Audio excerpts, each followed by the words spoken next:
والحمد لله رب العالمين الرحمن الرحيم الصراط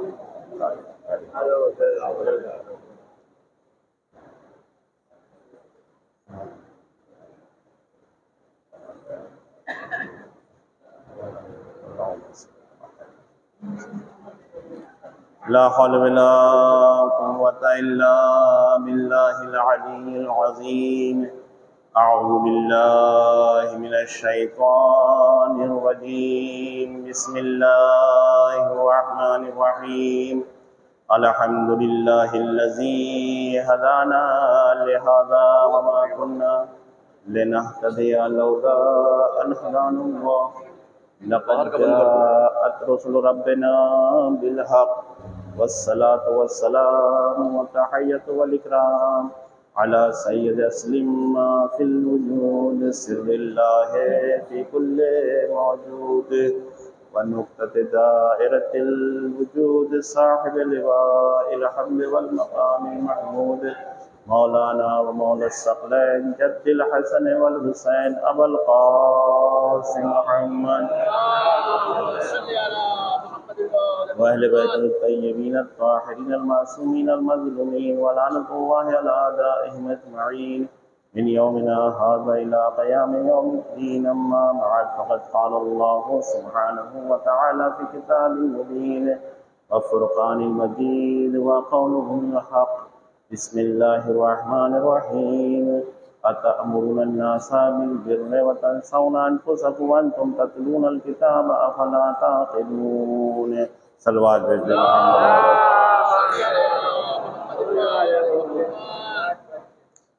سورہ بقرہ کی آیت ہے جس میں پروردگار عالم واضح طور پر یہ اعلان فرما رہا ہے کہ أتأمرون الناس بالبر وتنسون أنفسكم وأنتم تتلون الكتاب أفلا تعقلون. دیکھو تم کسی کو نصیحت اور واعظ کر رہے ہو لیکن اپنے نفس کو تم بھولے ہوئے ہو، اپنے آپ کو خود فراموش کے وتنسون انفسکم یعنی اپنے نفس کو بھولے جا رہے ہو اور دوسرے کو نصیحت کر رہے ہو، اور قرآن کی تلاوت بھی کرتے ہو، آیات الہی کی تلاوت بھی کرتے ہو اور اس پہ غور و فکر نہیں کرتے ہو. پوری شریعت، پورا دین، پورا قرآن صرف اہل عقل کے لیے ہی ہے. زندگی بھر کوئی پڑھتا رہے لیکن اگر عقل نہیں تو کوئی فائدہ نہیں ہے. صلوات بھیجے محمد والے محمد. بڑی مشکل ہے، بہت ہی عجیب. برحال میں کیا بتاؤں، ڈسٹرب کر دیتے لوگ مجھے خواہ خواہی کے لیے. یار نہ میرا کوئی رول ہے نہ میرا کوئی وہ کہا جائے کہ مجھے اختیار ہے، سمجھے کہ میں اپنی مرضی سے کر رہا ہوں. آپ ہی لوگ مجھے پرچے دیتے ہو، آپ ہی لوگ باتیں سنوا دیتے ہو. سمجھ میں آیا؟ ایک سلوات بھیجتے محمد والے. اب یہ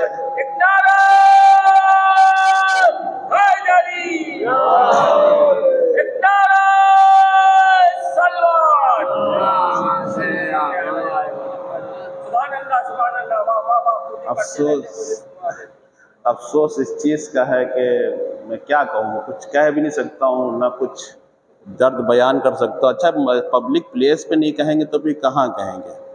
آپ کو پتہ ہے، اب میں کہنا نہیں چاہتا ہوں، امام حسین جس وقت مسجد میں اعلان کرنے کے لیے آئے تھے، اعلان سب سے پہلے کس نے کیا تھا؟ سب سے پہلے کسی نے اگر اعلان کیا ہے یا تو رسول نے کیا ہے یا نہیں، اور یا پھر امام حسین نے کیا. جب دنیا بے خبر ہو گئی، ایک خبر دینے کے لیے کیا جاتا ہے اور ایک جب بے خبر ہو جاتے تو ان کو خبردار کرنے کے لیے کیا جاتا ہے. ایک سلوات بھیج دے محمد والے. رسول نے جو ہے وہ خبر دینے کے لیے سارے اعلان کیے تھے، اور امام حسین نے جو اعلان کیا تھا بے خبر جب ہو گئے لوگ تو ان کو بیدار کرنے کے لیے اعلان کیا تھا. بھائی آپ بتائیے، جس وقت مسجد نبوی میں آئے ہیں تو وہاں لوگ دعائیں ہی مانگ رہے تھے، کچھ اور نہیں کر رہے تھے، گھنٹہ نہیں بجا رہے تھے، معاف کیجیے گا، سب نماز پڑھ رہے تھے، سب عبادت کر رہے تھے، قرآن کی تلاوت کر رہے تھے. اور جس وقت امام حسین مسجد نبوی میں آئے اور انہوں نے کہا یا ایھا الناس انتبہ، توجہ کرو، غور کرو، میں تمہارے درمیان آیا ہوں. یزید کے پاس سے خط آیا ہے، ولید نے مجھے دربار میں بلایا ہے اور مجھے بلا کے بیعت کے لیے کہا ہے، میں نے انکار کر دیا. لوگوں نے کہا مجھے ڈسٹرب ہو رہا ہے، میں عبادت کر رہا ہوں. ایک سلوات بھیج دے محمد والے محمد. ابھی صدر کیا کہہ سکتا ہوں، شیعہ تھے، وہ کوئی مخالف نہیں تھے امام حسین کے، معاف کیجیے گا، شیعہ تھے، مخالف نہیں تھے امام حسین کے، وہ بغاوت نہیں کی تھی مدینے میں لوگوں نے، امام حسین کے چاہنے والے تھے سب، اور کہا مولا ہم تو اللہ کی عبادت کے لیے ہیں اور عبادت کر رہے ہیں، رسول کا جو مقصد تھا پیغام پہنچانا ہم اس پہ عمل کر رہے ہیں، قرآن کی تلاوت کر رہے ہیں، عبادت کر رہے ہیں، آپ جاننے اور اللہ جانے، آپ بہتر جان سکتے ہیں کہ آپ کو کیا کرنا چاہیے، میں تو عبادت کر رہا ہوں، میری عبادت میں ڈسٹرب نہ ہو۔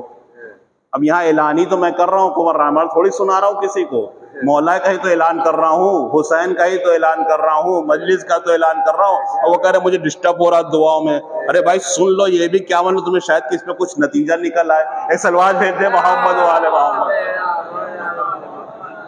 میں کوئی اپنے گھر کا تو اعلان، ذاتی اعلان ہو تو آپ کہہ دیجیے صاحب، تو اعلان مسجد میں ہی کرا جاتا ہے، یہ سنت رسول بھی ہے، سنت الہی بھی ہے، اور اللہ کا بھی یہی حکم ہے، رسول کا بھی یہی حکم ہے، نبی کا بھی یہی حکم ہے، امام کا بھی یہی حکم ہے کہ جب بھی اعلان کرو تو پبلک پلیس پہ کرو، جماعت میں کرو، مسجد میں تو بھی جماعت کا حکم کیوں دیا؟ پڑھ لیتے گھر کے اندر نماز پڑھنے کا جو مسجد میں ثواب ہے وہی گھر میں بھی ہے، کون سا فرق ہے؟ 2 رکعت کا ثواب وہاں پڑھیے وہاں بھی پڑھیے، فرق تھوڑی ہے، نماز آپ پڑھ رہے ہیں، لیکن اللہ نے کہا مجھے اکیلے نماز تھوڑی تمہیں چاہیے، میں چاہتا ہوں سب دیکھیں، سب پہچانیں، سب سمجھیں کہ تم ہو، تمہارا وجود ہے۔ ہمیں جب وجود کا ہی نہیں ایک دوسرے کو پتا ہوگا کہ کیا ہو رہا ہے ہمارے علاقے میں، ہمارے شہر میں، تو ایسی نماز پڑھ لیتے فائدہ کیا ہے؟ سلوات بھیجتے محمد والے محمد۔ ایسی عبادتیں کرنے سے فائدہ کیا آپ کا کہ جب آپ کو خبر ہی نہیں ہے، مردہ انسان زندہ انسان کی پہچان آپ کو پتا ہے کیا ہے؟ اب اس پہ گیٹ پہ کھڑا ہو جاؤں، باڑھ آ جائے ابھی پوری ایک دم سے، اور میں اوپر کھڑا ہو جاؤں، سب چڑھ کے کھڑے ہو جائے، ایک صاحب پوچھا رہے بھائی مولانا صاحب باڑھ آ گئی جان بچا لی، میں نے کہا میں نے تو بچا لی لیکن ایک آدمی آ رہا بہتا ہوا، آپ مجھ سے پوچھے گا یہ بتائیے زندہ یا مردہ؟ میں اتر کے جا کے دیکھ نہیں سکتا ہے یا نہیں؟ میں دیکھنے چلا جاؤں تو میں خود بہ جاؤں گا۔ اب آپ مجھ سے پوچھیں مولوی صاحب وہ جو بہتا ہوا آدمی آ رہا ہے زندہ یا مردہ ہے؟ تو کوئی نہ کوئی فارمولہ ہمارے پاس ہونا چاہیے زندہ اور مردہ کا پہچاننے کا، ہونا چاہیے نہیں ہونا چاہیے ہے؟ تو میں کہوں گا اگر دیکھوں گا پانی کے ساتھ بہتا ہوا خالی آ رہا ہے تو میں کہہ دوں گا مردہ ہے، لیکن اگر اس پانی میں ہاتھ پیر مار رہا ہے یا نہیں تو میں سمجھ جاؤں گا زندہ ہے۔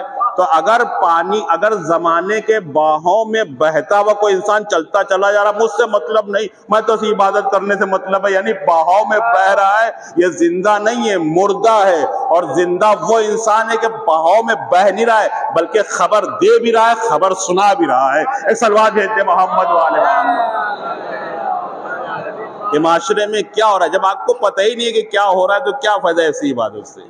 عبادت کا ایک مفہوم یہ تھوڑی ہے کہ ہم اللہ کی اطاعت کر رہے ہیں، عبادت کا مفہوم یہ ہے کہ ہم کیوں کر رہے ہیں، کس لیے اس میدان میں اترے ہیں، کیا مقصد ہے، کیا ہدف ہے۔ بڑی جرات سے پڑھتا ہوں، محال ہے بات آ گئی تو کہتے چلو وہ عبادت بیکار ہے، چاہے آپ نماز پڑھ رہے ہیں، چاہے روزہ رکھ رہے ہو، چاہے حج کر رہے ہو، چاہے دنیا کا کوئی بھی کسی فرقے کا انسان ہو، عبادت مقصد کبھی نہیں ہوتا ہے۔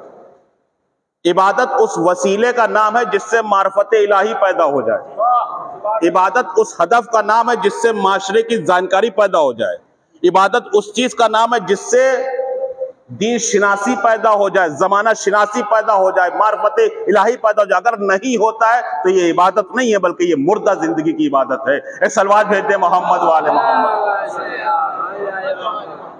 نماز عبادت ٹھیک ہے لیکن اگر اس کے ذریعے سے معرفت الہی پیدا تو ٹھیک ہے، اور خالی اگر ایسا ہی ہے کہ میں اللہ عبادت کر رہے ہیں تو عبادت نہیں ہے، مردہ عبادت ہے۔ سب کر رہے تھے کربلا کے میدان، سب امام حسین سامنے عبادت کر رہے تھے، آئے مقصد سے، اسی لیے بات آ گئی تو کئی لوگ سوچتے تھا وہ امام حسین نے جو ہے ظلم کے خلاف آواز اٹھائی تھی۔ کون سے ظلم کے خلاف آواز اٹھائی تھی؟ بتائیے کون سا ظلم ہو رہا تھا؟ کیا ظلم ختم ہو گیا؟ اما اس سے بھیانک ظلم ہوا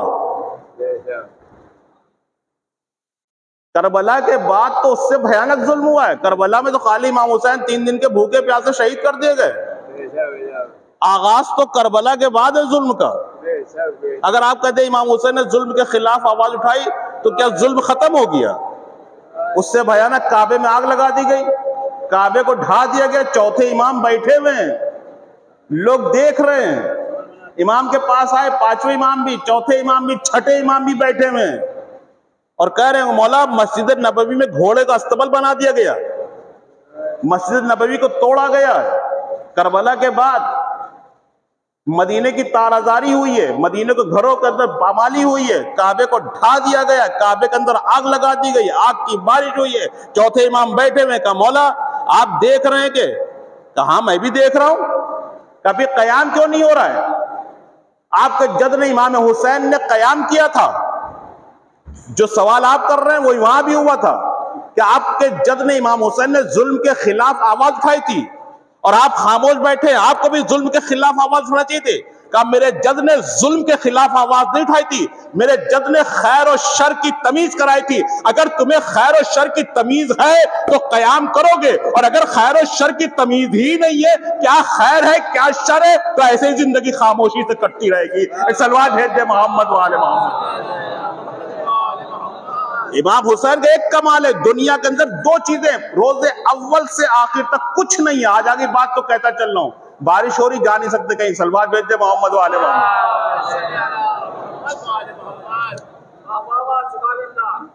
آگے تو سن لیجئے بات، کچھ نہیں ہے زندگی میں، کچھ نہیں ہے، روز اول سے قیامت کچھ نہیں ہے، صرف خیر اور شر ہے۔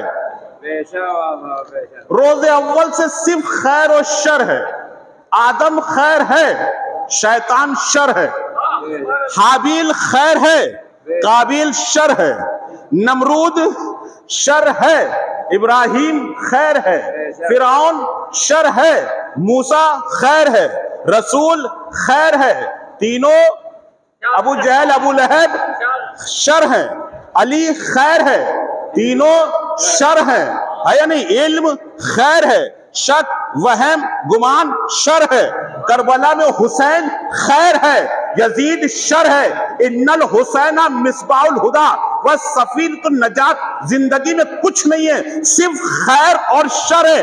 اگر آپ ذرہ برابر بھی خیر کے ساتھ زندگی کاٹ رہے ہیں تو اللہ روز محشر آپ کو خیر کے ساتھ محشور کرے گا، اور اگر آپ شر کے ساتھ ہیں تو اللہ روز محشر آپ کو شر کے ساتھ محشور کرے گا۔ چاہے حافظ کل قرآن بن جاؤ اور چاہے کچھ بن جاؤ، لیکن خیر اور شر کے اوپر سارا فیصلہ ہے۔ ایک سلوات بھیج دے محمد والے محمد۔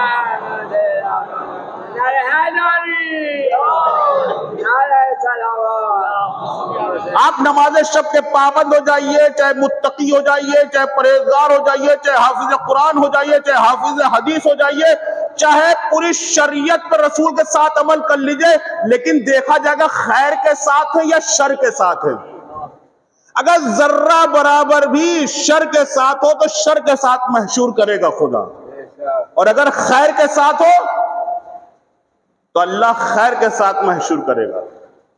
کربلا کے میدان میں امام حسین کے سامنے حافظ قرآن تھے، حافظ حدیث تھے، دین کے پابند تھے، ابن ملجم بھی تھا، لیکن شر کے ساتھ تھا، خیر کے ساتھ تھا۔ اگر خیر کے ساتھ ہوتا تو کبھی علی کے سر پہ ضربت نہ لگاتا۔ ایک سلوات بھیج دے محمد والے پڑھ چکا۔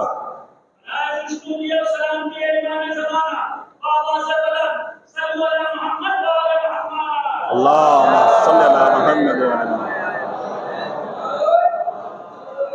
پڑھ چکا آپ کے سامنے، خلاصہ کر دیا پوری زندگی کا، پورے دین کا۔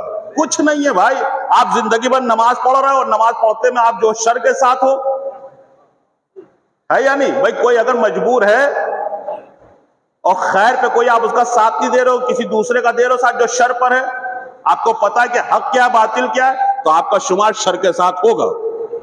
آپ چاہے نماز پڑھ رہے ہو، کیونکہ اسی پہ زندگی پوری ٹکی ہوئی ہے، اسی پہ پوری عبادت ٹکی ہوئی ہے۔ تو یعنی زندگی کے اندر اگر تمیز نہ ہو، من عقل لہو لا دین لہو، اسی کا نام ہے، جس کے پاس عقل ہے اسی کے پاس دین ہے۔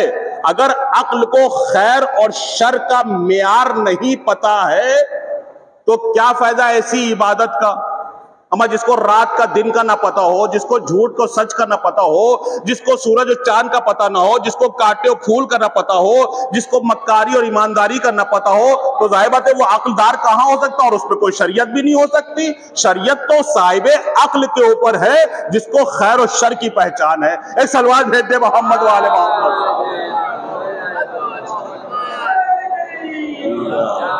بھائی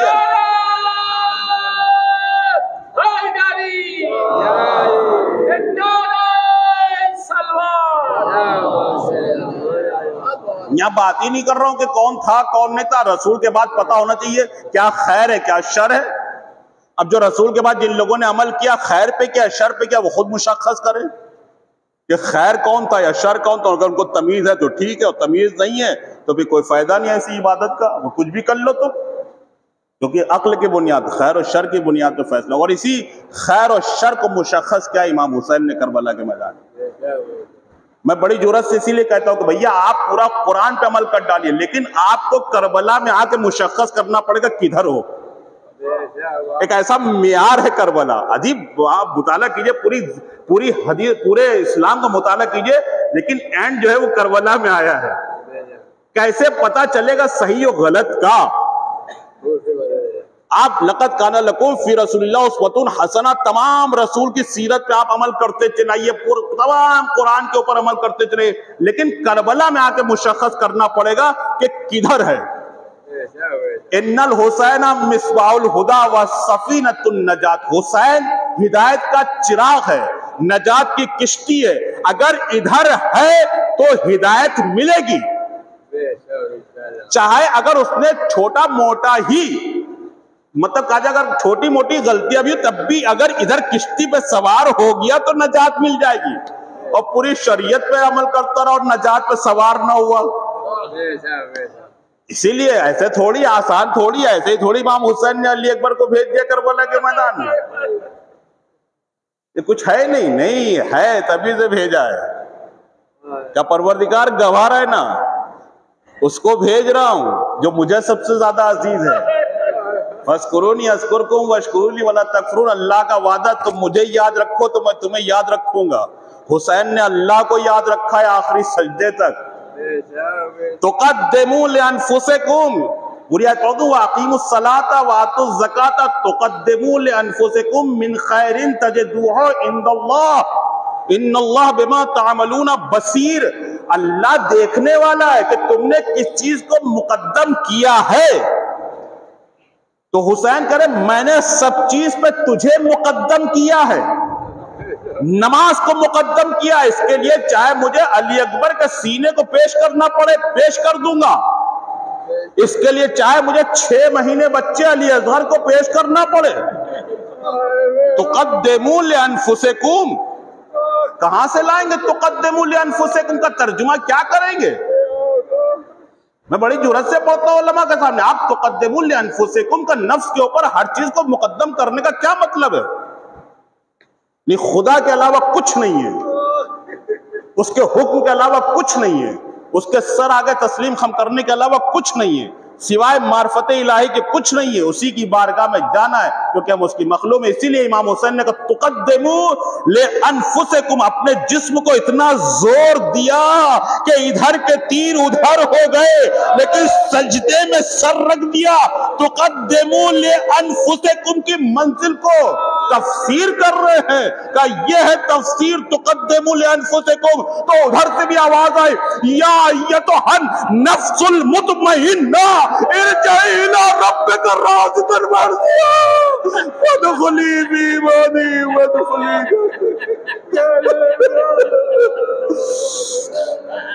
انا للہ وانا الیہ راجعون رضا بقضاء تسلیما لامرہ اللہم صلی بحق محمد وانت المحمود وبحق علی وانت الاعلی وبحق فاطمہ وانت فاطر السماوات والارض وبحق الحسن وانت المحسن وبحق الحسین وانت قدیم الاحسان وبحق الائمۃ التسعۃ الطاہرین من ذریۃ الحسن علیہم السلام۔ پروردگار حاضرین دلی تمنا کو پورا فرما، واسطہ علی محمد کا واسطہ جو قرضدار ان کا قرض ادا فرما، جو بیمار ان کو شفا کامل عطا فرما، جو بے روزگار ہیں پروردگار ان کو روزی عطا فرما، جو روزگار کرنے پروردگار ان کو روزگار میں ترقی فرما، واسطہ علی محمد کا واسطہ جہاں جہاں بھی مومنین حضرات ان کے جان و مال کی حفاظت فرما، مقامات مقدسہ کی حفاظت فرما، علماء حق کا سایہ ہم سب پر قائم دائم رہے، واسطہ علی محمد کا واسطہ امام زمانہ کے ظہور میں تعجیل فرما، ہم سب کو ان کے انصار میں شمار فرما۔ ربنا تقبل منا انک انت السمیع العلیم ورحمۃ اللہ وبرکاتہ۔ السلام علیکم یا ابا عبداللہ، السلام علیکم یا ابن رسول اللہ، السلام علیکم امیر المومنین و ابن سید الوسین، السلام علیکم یا ابن فاطمۃ الزہرا نساء العالمین، السلام علیکم یا اولاد الحسین، السلام علیکم اصحاب الحسین، السلام علیکم ورحمۃ اللہ وبرکاتہ، السلام علیکم غریب الغرباء، السلام علیکم یا معین الضعفاء الفقراء، السلام علیکم شمس الشموس، السلام علیکم انیس النفوس، السلام علیکم یا ایھا المدفون بارض طوس، السلام علیکم وعلی آبائک السبع وعلی ابنائک الاربع، السلام علیکم ورحمۃ اللہ وبرکاتہ، السلام علیکم صاحب العصر والزمان، الامان، السلام علیکم شریک القرآن، السلام علیکم خلیق الرحمن، السلام علیکم امام الانس والجان، السلام علیکم مظہر الایمان، امام الزماننا هذا اجر اللہ تعالی فرجک، فحسان اللہ تعالی مخرجک وظہورک، وجعلنا من انصارک ورحمۃ اللہ وبرکاتہ۔